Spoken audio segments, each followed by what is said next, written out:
Arjuna said, which of these devotees, who are ever dedicated and meditate on you, and those who meditate on the unmanifested and immutable, are the best experiencers of yoga? Here, yoga means samadhi, spiritual absorption. The Blessed Lord said, those who meditate on me, fixing their minds on me with steadfast devotion, endowed with supreme faith, they are considered to be the most perfect yogis according to me.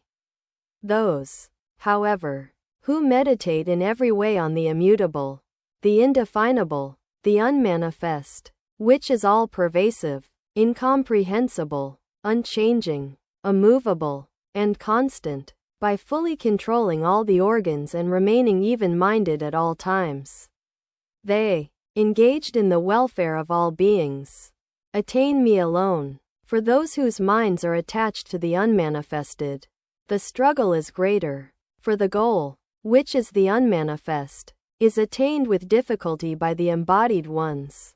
As for those who, having dedicated all actions to me and accepted me as the Supreme, meditate on me with single-minded concentration only, O son of Piartha, for those who have their minds absorbed in me, I become, without delay, the deliverer from the sea of the world, which is fraught with death. Fix the mind on me alone. In me alone let the intellect rest. There is no doubt that hereafter you will dwell in me alone. If, however, you are unable to establish the mind steadily on me, then, O Dhananjaya, seek to attain me through the yoga of practice. If you are unable even to practice, be intent on works for me. By undertaking works for me as well, you will attain perfection. Identify with Brahman. If you are unable to do even this, then resort to the yoga for me and afterwards, control your mind and renounce the results of all your works. Knowledge is certainly superior to practice. Meditation surpasses knowledge. The renunciation of the results of works surpasses meditation.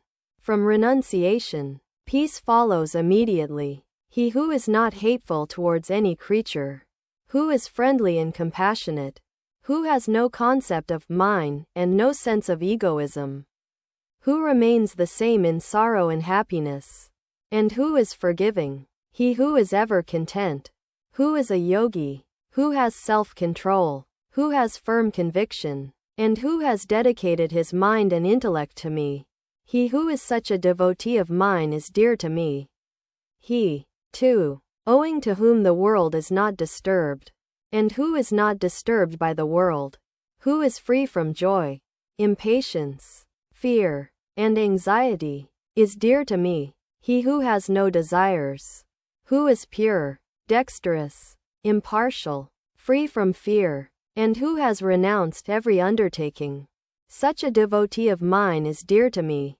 He who does not rejoice, nor fret, nor lament, nor hanker, who gives up both good and bad, and is filled with devotion, he is dear to me. He who is the same towards friend and foe, and in honor and dishonor, who is the same under cold, heat, happiness, and sorrow, who is free from attachment to all, the person to whom denunciation and praise are the same, who is silent, content with anything, homeless, steadfast-minded, and full of devotion is dear to me. But those devotees who accept me as the supreme goal, and with faith seek for this ambrosia, nectar in the form of virtue, which is indistinguishable from the virtues as stated above, they are very dear to me.